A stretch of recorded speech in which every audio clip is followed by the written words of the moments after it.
선지자 예레미야는 거룩한 도시 예루살렘이 바벨론 제국에 의해 멸망당하는 참상을 바라보며 비탄과 눈물로 가득한 노래를 남겼는데요. 그것이 바로 예레미야 애가입니다. 1장 시작 부분을 간략하게 살펴보면 1절부터 4절은 멸망한 예루살렘의 참혹한 현장을 여러 가지 문학기법을 동원해서 생생하게 전하는 슬픔의 노래입니다. 1절 보시면 고결했던 예루살렘이 큰 자, 공주와 같았었는데 지금은 과부같이 되었고 강제 노동을 하는 자가 되었다고 합니다. 2절을 보면 사랑하는 친구들에게 배신을 당한 처지가 되었고 3절 보시면 여러 나라의 포로로 끌려가 유리방황하며 하나님 앞에 거룩한 절기도 못 지키고 제사도 드릴 수 없는 영적인 단절의 시기가 찾아왔다며 예레미야는 눈물을 흘리고 탄식합니다. 예레미야는 망가질 대로 망가진 예루살렘의 현실을 거짓 선지자들처럼 괜찮다 괜찮다 하지 않고 두 눈을 부릅뜨고 이 참상을 바라보며 하나님 앞에 자신의 슬픈 마음을 적극적으로 드러냅니다. 이런 태도가 위로와 회복의 길로 들어가는 첫 단추가 되는 것인데요. 5절부터 9절은 지금의 상황을 냉철하게 돌아보며 백성들에게 이 멸망의 이유가 자신들에게 있음을 깨달아야 한다고 선언합니다. 5절을 보시면 원수들의 형통함은 그의 죄가 많음으로 여호와께서 그를 곤고하게 하셨습니다.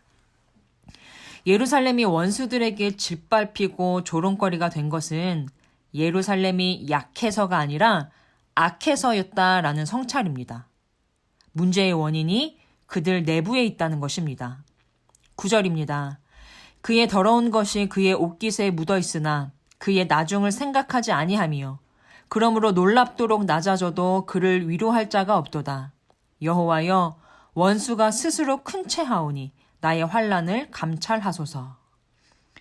여기서 더러운 것이 옷깃에 묻어 있다는 표현은 예루살렘의 죄가 사람들 눈에 뚜렷이 보일 만큼 횡행하고 있었다는 뜻입니다. 마음이 굳어지고 귀가 닫히고 그래서 죄가 쑥쑥 자라도록 심령을 방치했다는 것이죠. 왜 그랬을까요? 우리는 선민이라 이겁니다.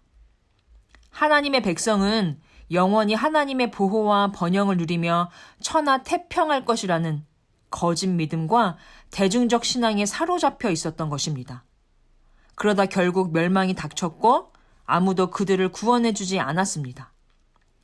죄의 대가를 생각하지 않고 당장의 재미와 이기적인 욕심을 절제하지 않은 백성에게 닥친 당연한 결과입니다. 정의와 공의의 하나님 백성이라면 그분을 따라 더욱 죄를 멀리하고 정의를 지키고 공의를 행해야 합니다.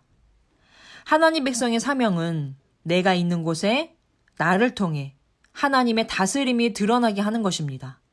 그래서 정의, 곧 기준과 질서를 잘 지키고 공의, 생명을 살리는 섬김과 사랑을 해야 하는 것입니다. 이 애가를 지은 예레미야는 어땠을까요? 하나님께 부름을 받고 훈련을 받고 맡겨진 사명을 감당하면서 하나님의 마음을 많이 알게 되었겠죠. 알면 닮아갑니다. 하나님은 어떤 분이신가요? 우리 각자의 인생과 신앙의 경험에 따라 다양한 대답이 나올 수 있지만 하나님의 가장 대표적인 속성은 인애와 진실이 가득하신 분이라는 것입니다. 조금 전에 정의와 공의의 하나님이라고 했는데요. 그것을 다른 말로 표현하면 인애와 진실의 하나님입니다. 진실은 옳음입니다. 인애는 헤세드. 사랑 중에서도 보통 사랑이 아니라 아주 쩔쩔 매는 사랑입니다. 하나님을 알면 옳으면서도 쩔쩔 매는 사랑을 하게 됩니다.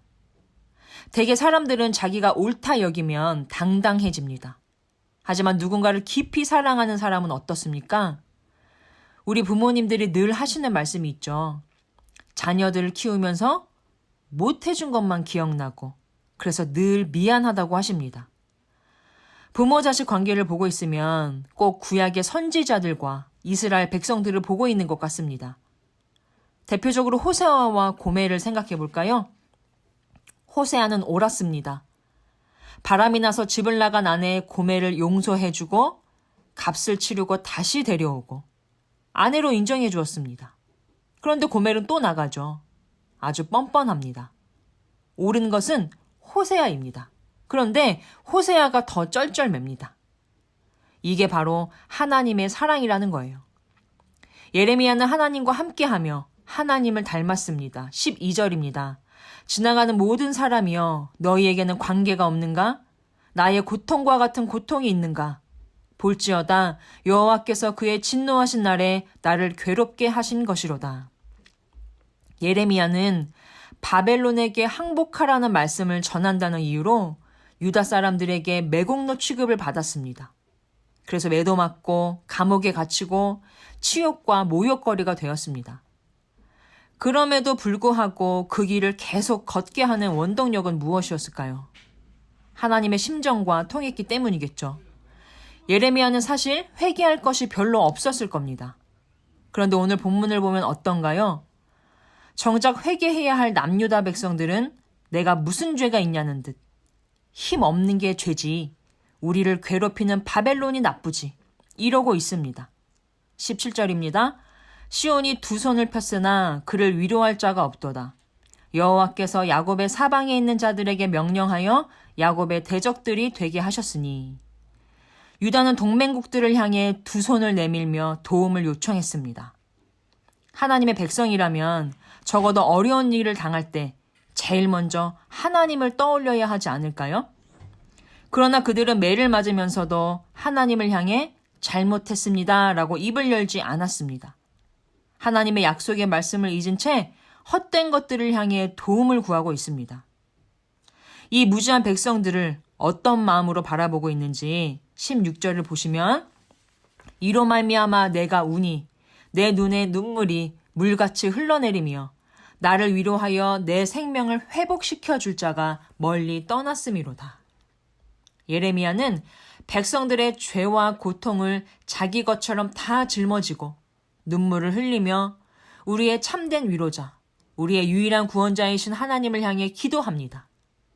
중보자 예레미야의 모습입니다. 어제 담임 목사님께서 목청 높여 선포하셨습니다. 기도의 자리를 회복하십시오. 날마다 아침 묵상으로 하루를 여는 분들의 사명은 눈물의 선지자와 같은 중보기도입니다.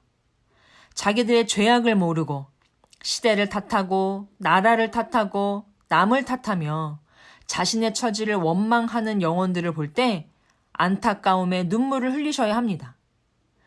불의한 재판장에게 끊임없이 호소했던 그 과부처럼 예수님의 옷자락에 두려운 마음으로 손을 댔던 그 혈루증 여인처럼 하나님을 향해 더 간절히 기도해 주셔야 합니다.